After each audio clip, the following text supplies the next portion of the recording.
जय श्री राम जी की। आज आप लोगों को मेरे वानप्रस्थ आश्रम की कुछ झांकी भी दिख जाएगी। तो देखिए, ये आंवला वृक्ष, गोमाता, इन सब के सानिध्य में रह करके मुझे पूजा पाठ करना बहुत ही अच्छा लगता है। और मैं सुबह शाम यहीं बैठ करके जो भी थोड़ा बहुत पूजा पाठ, योग, प्राणायाम, हवन हो पाता है, उसे मैं यहीं बैठ के करती हूँ। एक चीज आप लोगों से मैं कहूँगी कि आप लोग भी अपने नित्य क्रिया में हवन को अवश्य शामिल कर लीजिए। वह भी कार्तिक महीने में। अब बचे तो बहुत थोड़े दिन हैं, लेकिन फिर भी जो कुछ भी हो, या कार्तिक महीने में शुरू करके और आगे तक भी हम लोग इसको हमेशा अपने जीवन का अंग बना लें तो बहुत ही अच्छा रहेगा। तो आइए, आज हम लोग महाराजा दिलीप की कहानी सुन रहे हैं कि गो भक्ति से किस प्रकार उनको संतान की प्राप्ति हुई।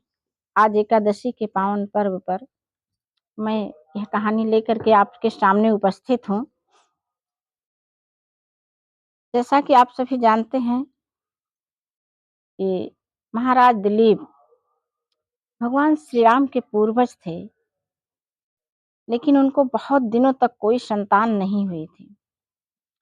राजा रानी भी चिंतित थे, उनके साथ साथ पूरी प्रजा भी चिंतित थी कि किसी तरह से राजा को कोई संतान प्राप्ति हो जाए तो बहुत अच्छा हो। एक दिन राजा रानी ने मिलकर के ये सोचा कि चलो, जब हमारे कुल गुरु वशिष्ठ इतने विद्वान हैं, चलिए हम उनके पास जाएंगे तो वे हमें कोई न कोई उपाय अवश्य बताएंगे। ऐसा सोच करके दोनों लोग कुलगुरु वशिष्ठ के पास गए और उनसे अपनी बातें कही। उन्होंने सुना। सुनने के बाद कहा कि अच्छा, आप लोग हमारे ही यहाँ रुक जाइए, हमारे ही आश्रम में आप रहिए। हमारी एक गाय है, नंदिनी नामक गाय उन्होंने दी और कहा कि आप इसकी सेवा करिए। राजा और रानी तन मन धन से जो कुछ भी उनके पास था, सब प्रकार से गौ माता की सेवा में वे लग गए। महारानी रोज सुबह उठ करके गाय की पूजा करती, आरती उतारती और गाय को भरपेट भोजन कराने के बाद ही ये लोग जो है स्वयं अन्न जल ग्रहण करते थे। और जब दूध उसका उनका निकाल लिया जाता था तो राजा गाय को लेकर के जंगल में चराने चले जाया करते थे। हुआ ये कि ऐसा करते करते 1 महीने बीत गए। तो एक दिन राजा जंगल में जब गाय चरा रहे थे, कुछ अच्छी सुंदर छटा दिखी। उसको देखने में थोड़ा राजा देखने लगे और इतनी देर में ध्यान राजा का गोमाता पर से हट गया और वे चरते चरते कुछ दूर निकल गई। फिर राजा के कानों में एक बहुत ही कौड़ा भरी पुकार जैसी आवाज आई, गोमाता की ही। राजा भागे, गए, कुछ दूर पर देखा तो एक सिंह अपने मुंह में गोमाता को दबाए बैठा था। राजा बहुत चिंतित हुए, तुरंत धनुष बाण उठाए और सोचा कि अभी अभी मैं सिंह को मार देता हूँ। सिंह ने मानवीय आवाज में कहा, नहीं राजन, आप ऐसा नहीं कर सकते हैं। मैं माता पार्वती का पुत्र हूँ और माँ ने यहाँ पर कुछ वृक्ष लगाए हैं, देवदार वृक्ष। मैं उसी की रखवाली करता हूँ। यहाँ पर जो भी जंगली पशु आते हैं, उन वृक्षों को नुकसान पहुंचाने के लिए वही मेरा आहार बनते हैं। अब आज ये गाय आई है, इसलिए मैंने इसको अपना आहार बनाया है। तो देखिए, राजा लोग कैसे कितनी अच्छी बातें सूझ-बूझ की सब तरह की करते हैं। उन्होंने कहा, "आप माता पार्वती के पुत्र हैं, तो आप मेरे भी तो आराध्य हुए।" ऐसा कह कर के उनसे उन्होंने प्रणाम किया।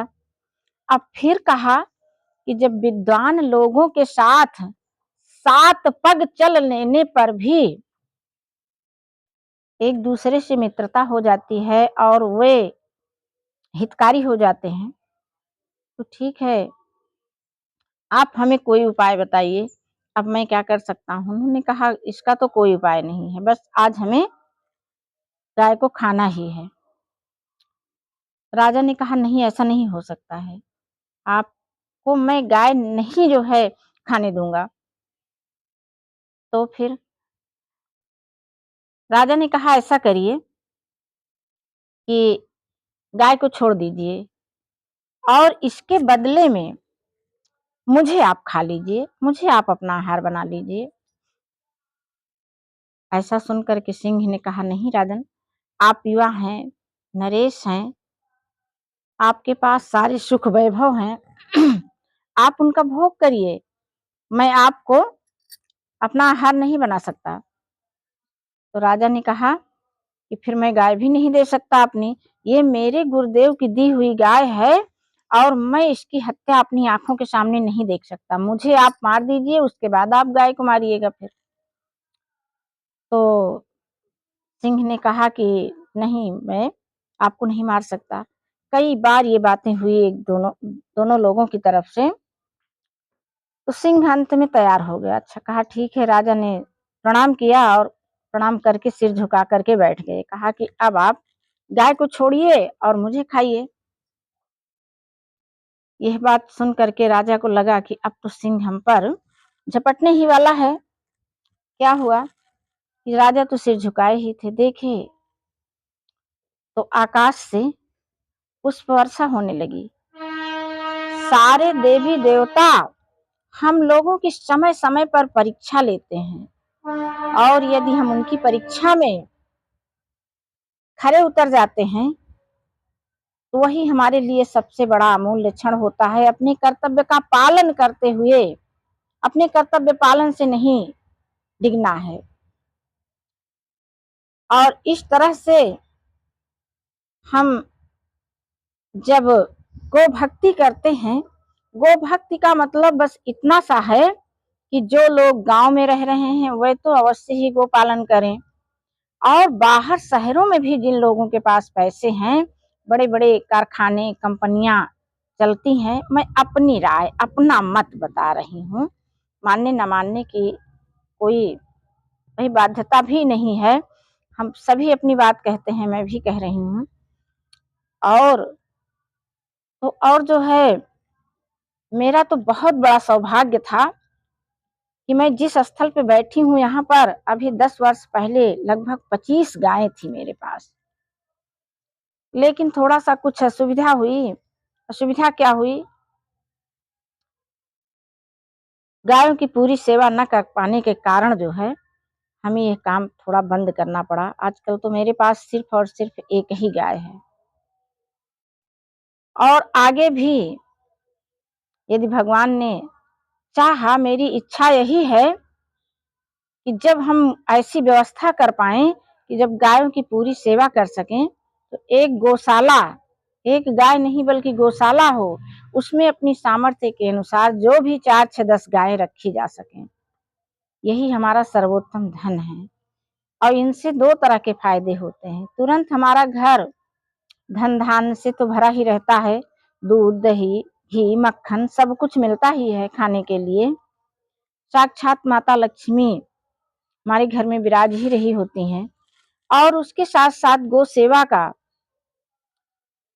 हमको जो दिव्य और अलौकिक लाभ मिलता है, उसकी तो बात ही क्या कहें।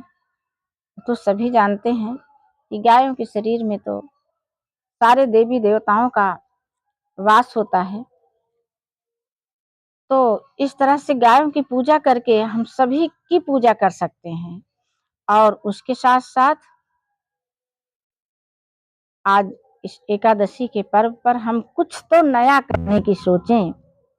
नहीं कुछ है, आप लोग कुछ नहीं लगना है, हवन को ही करना शुरू कर दीजिए। अवश्य ही अपनी दिनचर्या में आप हवन को शामिल अवश्य कर लीजिए। इससे आपका वातावरण शुद्ध होता है और आपको